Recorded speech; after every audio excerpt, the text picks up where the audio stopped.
Assalamualaikum warahmatullahi wabarakatuh. Selamat pagi, salam sejahtera teman-teman semua. Perkenalkan, nama saya Chandra Yuda Satria. Teman-teman boleh manggil saya Chandra. Dosen ilmu komunikasi di Universitas Dian Nuswantoro Semarang. Pada pertemuan kali ini, saya akan menjelaskan salah satu mata kuliah yang saya ampu, yaitu mata kuliah Filsafat Komunikasi. Ya, Filsafat Komunikasi adalah mata kuliah wajib ya bagi mahasiswa ilmu komunikasi.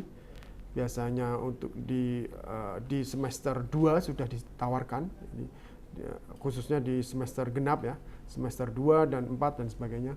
Teman-teman bisa mengambil mata kuliah ini. Mata kuliah ini adalah mata kuliah wajib. Mata kuliah wajib dan penting ya. Penting artinya teman-teman dengan pemahaman yang berdasar atas pembelajaran di mata kuliah ini, teman-teman semua mahasiswa akan bisa mempunyai landasan pengetahuan atau landasan filosofis tentang ilmu komunikasi. Sehingga harapannya nanti ketika mahasiswa menghadapi penelitian akhir atau skripsi, mahasiswa mampu mencari permasalahan-permasalahan ilmu komunikasi yang relevan. Adapun capaian pembelajaran dari mata kuliah filsafat komunikasi ini adalah mahasiswa mampu memahami filsafat komunikasi dan lingkup kajiannya. Mahasiswa mampu memahami persoalan tentang perspektif teori-teori ilmu komunikasi dan filsafat ilmu. Mampu memahami perspektif positivism dan post-positivism. Mampu menganalisis berkaitan dengan filsafat komunikasi. Mampu memiliki pengetahuan terkait proteksi terhadap filsafat komunikasi. Dan yang terakhir adalah memiliki pengetahuan filsafat komunikasi yang terkait dengan fenomenologi, konstruktivisme, dan kritis. Berikut ini saya akan mendeskripsikan mata kuliah filsafat komunikasi ini. Berikut ini saya akan mendeskripsikan mata kuliah filsafat komunikasi. Pada umumnya, filsafat komunikasi adalah cabang filsafat yang mempelajari tentang sifat, tujuan, dan makna dari komunikasi. Filsafat komunikasi mencoba untuk menjawab pertanyaan-pertanyaan fundamental tentang fenomena komunikasi. Seperti apa itu komunikasi, bagaimana komunikasi terjadi, dan apa itu komunikasi. Filsafat komunikasi ini melihat komunikasi sebagai suatu proses yang melibatkan pertukaran informasi, gagasan, nilai, dan pesan antara individu ataupun kelompok. Filsafat komunikasi juga mempelajari peran bahasa, tanda, dan simbol dalam proses komunikasi. Aplikasi yang digunakan dalam pembelajaran ini adalah pemakaian Google Meet dan aplikasi Kulino atau kuliah online. Aplikasi web-based aplikasi berbasis web dari Universitas Dian Nuswantoro. Untuk pengumpulan tugas dengan menggunakan Kulino. Strategi dan teknologi dalam pembelajaran untuk meningkatkan kualitas mahasiswa serta menghasilkan lulusan yang berkompeten di bidang ilmu komunikasi, kami memakai metode pembelajaran yang komprehensif, yaitu metode hybrid dengan pemaparan atau ceramah secara langsung. Yang kedua, diskusi kelompok, studi kasus atau fenomena melalui Google Meet, dan kuis dengan memberikan kuis-kuis pada mahasiswa. Untuk mempermudah materi, saya menyiapkan materi pembelajaran berupa handout, yaitu PPT, materi PPT, dan materi printout lecture note atau tadi penjelasan dari dosen yang berupa handout. Sistem penilaian tugas 30%, prosentasenya UTS 30% dan UAS 40%. Berikut ini akan saya tampilkan proses pembelajaran ketika dalam salah satu pembelajaran mata kuliah filsafat komunikasi. Selamat pagi teman-teman semua. Selamat pagi. Pagi, Halo, Pak. selamat pagi. Ya. Pagi, Pak. Pagi, Pak. Pagi ya teman-teman. Oke, ketemu lagi dengan saya di mata kuliah filsafat komunikasi. Silakan Anda download RPS-nya di Kulino. Seperti yang kita lihat di RPS ini, mata kuliah filsafat ini adalah mata kuliah 2 SKS ya teman-teman. 2 SKS yang wajib bagi mahasiswa komunikasi. Terutama untuk yang tujuan pembelajaran ini adalah bisa dilihat di situ di CPL mata kuliah ya teman-teman, cara bacanya. CPL mata kuliah itu dari M1 sampai M6 itu adalah tujuan pembelajaran dari mata kuliah filsafat komunikasi ya. Dari mahasiswa mampu memahami filsafat komunikasi dan lingkup kajiannya sampai yang terakhir. Oke. Nah, dari setiap minggunya kita akan mempelajari materi-materi yang ada di pokok bahasan per week-nya ya. Jadi teman-teman di sini ada 14 pokok bahasan ya. Dari yang pertama pengetahuan, ilmu pengetahuan dan tanggung jawab ilmuwan itu di minggu pertama sampai ke materi ke-14 fenomenologi sebagai metode. Itu di minggu ke-14. Jadi kita selama 14 minggu atau 14 pertemuan kita akan membahas masalah-masalah yang atau topik-topik yang telah didesain di RPS ini. Buku rujukan atau referensi dari mata kuliah ini adalah buku filsafat komunikasi dari Dr. Elvinaru itu dan teman-teman, dan ada buku psikologi kualitatif dan psikologi A Practical Guide to Research Method. Nah, ini buku-buku yang bisa teman-teman semua jadikan sebagai referensi dari perkuliahan kita.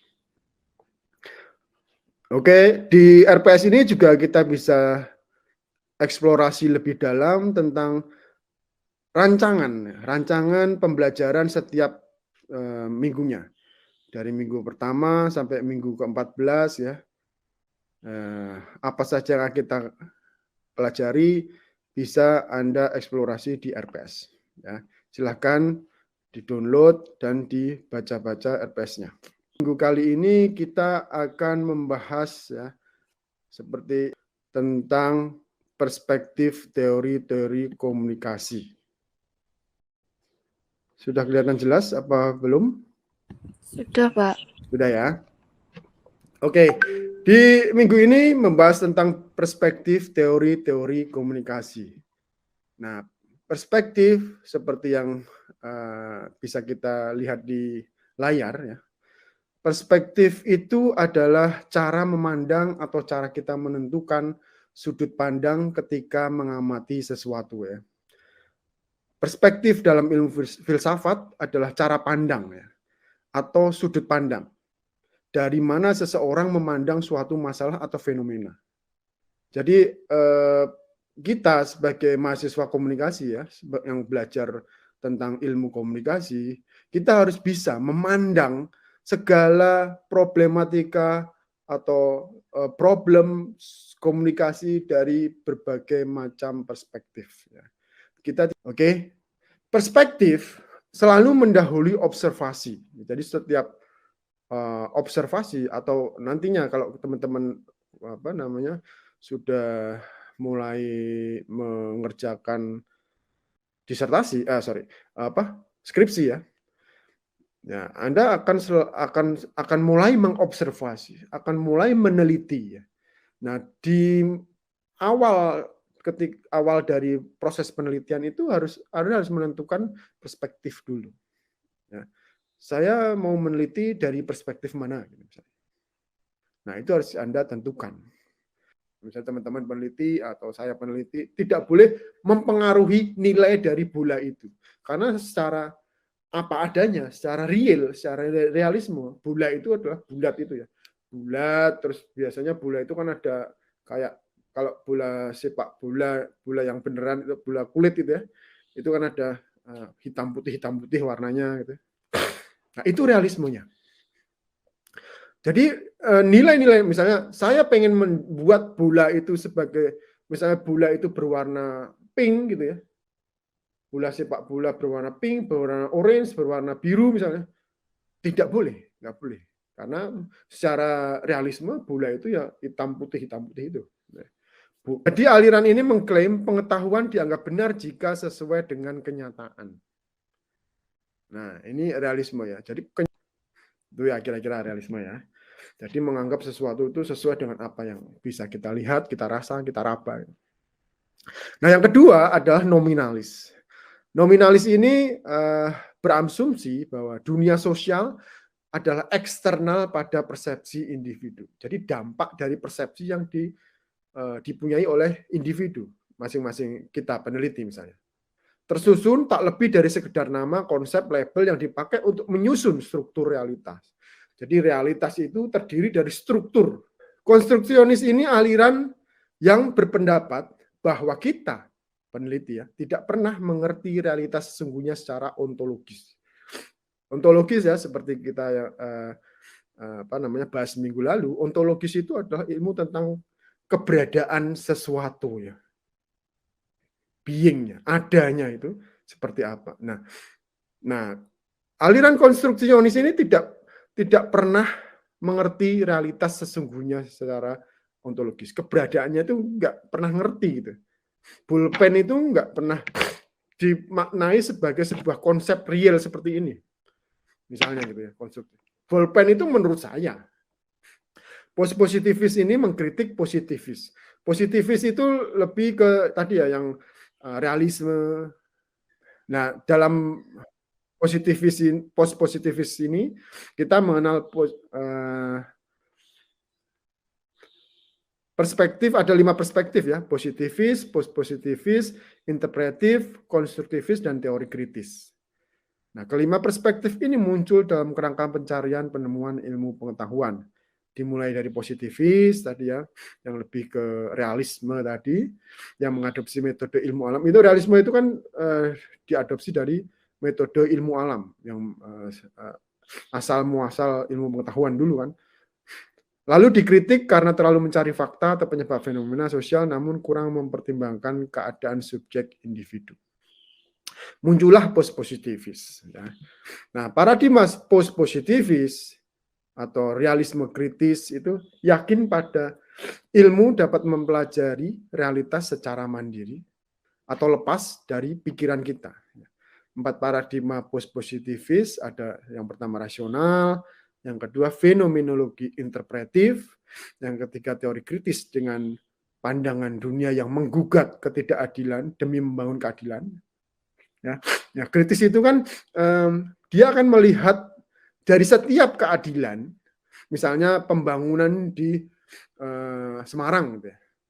Dari setiap pembangunan yang dilakukan pemerintah, yang mana pemerintah itu menganggap bahwa pembangunan dilakukan pastinya adil, karena pembangunan pasti tujuannya untuk wealthy ya, kesejahteraan masyarakat secara adil. Namun dalam setiap keadilan pasti ada ketidakadilan. Setiap pembangunan yang dilakukan, misalnya pemerintah Kota Semarang, ya, pasti ada bagian atau ya misalnya kelompok tertentu yang tidak bisa merasakan dampak pembangunan. Menjadi kaum yang marginal, misalnya kaum yang terpinggirkan, kaum yang tidak tersentuh oleh pembangunan. Siapa ini? Silakan yang bertanya.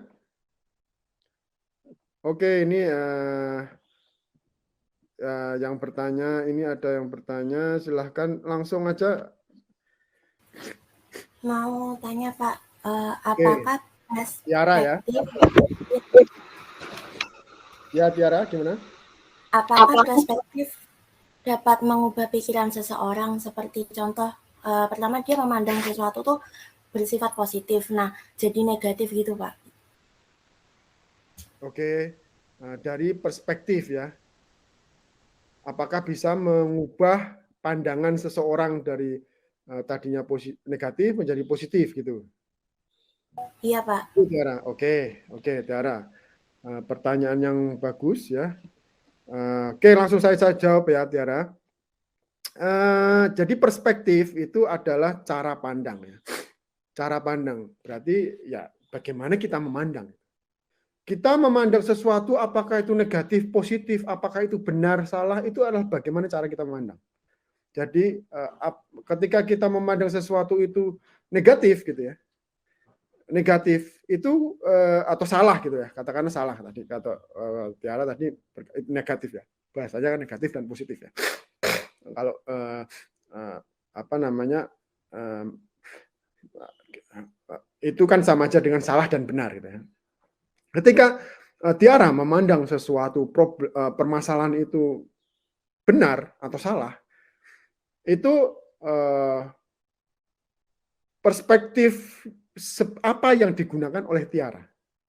Jadi harus paham dulu. Maksudnya harus paham tuh harus memahami gitu ya. Perspektif apa yang digunakan oleh Tiara dalam memahami permasalahan itu. Permasalahan itu dikatakan benar ketika saya memakai perspektif realisme misalnya. Tadi ya misalnya pulpen ya. Ini contohnya di sini ada pulpen. Ini pulpen ya.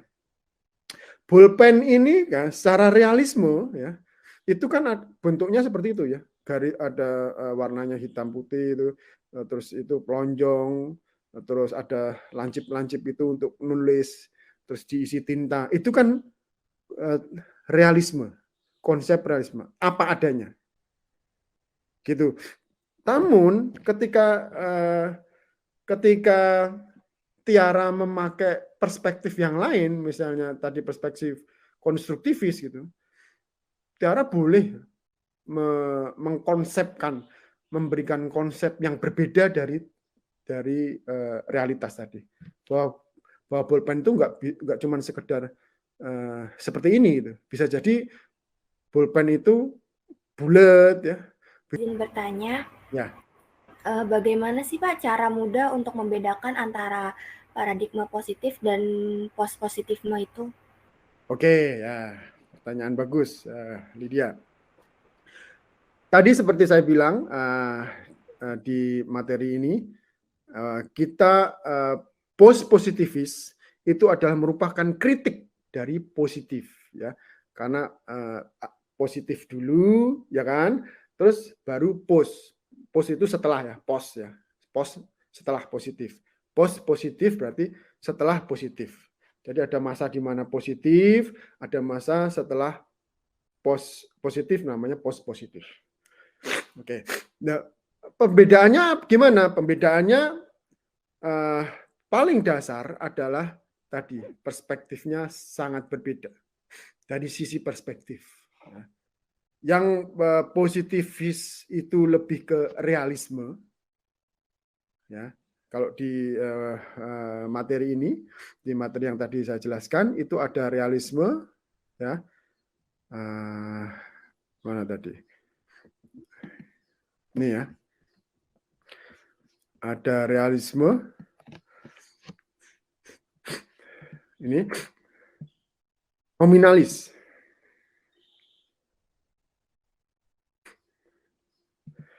Lebih ke realisme, ya. Positivis itu lebih ke realisme. Jadi tadi sesuai dengan apa kebenaran itu sesuai dengan apa adanya, sesuai dengan realitas. Jadi realitasnya seperti apa, itu akan dianggap benar. Itu bedanya. Kalau post positif itu tidak. Jadi lebih gampangnya ya teman-teman kalau nanti belajar MPK ya, metodologi penelitian ya, itu ada metode penelitian kualitatif dan ada metode penelitian kuantitatif. Nah, kuantitatif yang sifatnya kuantitatif itu deduktif ya, dari teori dan menguji teori. Nah, itu perspektifnya ada realisme ini. Jadi teori itu adalah kebenaran. Jadi seperti saya jelaskan tadi, cara mudahnya ya ketika kita menganggap kebenaran itu adalah teori, teori sudah ada itu benar. Ya. Nah, kita menganggap kebenaran itu ada di teori itu, ya itu positivis. Tetapi kalau kita menganggap misalnya kita mengcounter itu, melawan itu bisa jadi konstruktif atau positif. Gitu, Lydia. Semoga menjelaskan. Apakah jelas, Lydia? Jelas, Pak. Tadi Ya, makasih. Selanjutnya satu lagi ya, terakhir ya. Yang bertanya silakan. Nela, boleh atau dia? saya Pak, tadi Nela yang nanya Pak. Tadi Nela ya. Ya. Oke. Maaf ya. Saya mau nanya tentang yang nominalis Pak. Di sini kan disebutkan individu menentukan ada atau tidaknya kenyataan. Yes. Nah, kenyataan yang dimaksud itu seperti apa? Sedangkan bagi kaum nominalis tidak ada dunia di luar sana, namun hanya nama atau label entitas. Gitu Pak. Yang dibuat. Oke. Thank you, Lydia ya. Nominalis. Nah, ini menarik. Nominalis, apa sih kenyataan yang dianggap benar gitu oleh nominalis gitu kan ya. Nah, tidak ada sesuatu pun yang dianggap benar di luar individu. Nominalis ya. Di dunia sosial dan eksternal pada persepsi individu. Jadi gini, saya akan mengatakan benar ketika saya paham benar itu. Itu yang dipahami oleh Rocky Gerung misalnya. Kebenaran itu misalnya sebuah konsep yang misalnya disepakati bersama ya, misalnya sesuai dengan teori itu bahwa tadi ya teori komunikasi bahwa misalnya tadi misalnya ini ya bolpen ini adalah seperti ini, seperti bentuk ini realitasnya ya. Nah, tapi bagi kaum nominalis ya tidak ada realitas seperti ini kecuali apa yang dikonsepkan atau dibuat oleh kaum nominalis itu.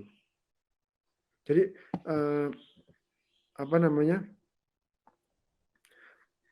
tergantung individunya masing-masing. Berawal dari individu. Bagaimana memaknai sebuah bolpen. Gitu ya. Mungkin gini, kalau nominalis gitu ya, mungkin melihat bolpen, kata-kata bolpen ya, konsep sebuah bolpen itu bisa jadi pensil gitu, katakanlah gini. Pensil bisa dikatakan bolpen oleh kaum nominalis. Karena kaum nominalis itu secara individu memaknai atau memberikan label atau konsep dari bolpen itu sama seperti pensil. Jadi pensil itu bisa jadi bolpen. Itu benar dengan perspektif nominalis. Gitu ya. Jadi realita itu konseptual. Ini agak Anda nggak usah berdebat mana benar mana salah gitu. Karena mungkin dari Anda semua yang berdebat ya, itu punya perspektif yang berbeda terhadap sesuatu. Gitu teman-teman. Makanya pertanyaan yang kemarin ya, OEA itu ontologis, epistemologis, aksiologis itu penting. Karena kita bisa memahami perspektif dari apa yang kita bicarakan. Ya, itu tadi perkuliahan kita hari ini tentang topik filsafat komunikasi. Saya berharap kuliah ini telah memberikan pemahaman dan wawasan baru bagi semua mahasiswa dan semua mahasiswa bisa mengambil intisari dari kuliah ini, yaitu melihat atau memahami realitas kehidupan atau realitas problematika komunikasi berdasarkan atas pertanyaan-pertanyaan ontologis, epistemologis, dan aksiologis.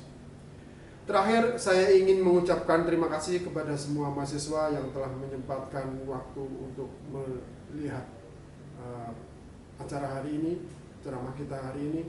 Semoga kita semua senantiasa diberikan kemudahan dalam menjalani hidup ini, dan semoga kita bisa saling membantu untuk menjadi pribadi yang lebih baik di kemudian hari. Terima kasih. Wassalamualaikum warahmatullahi wabarakatuh.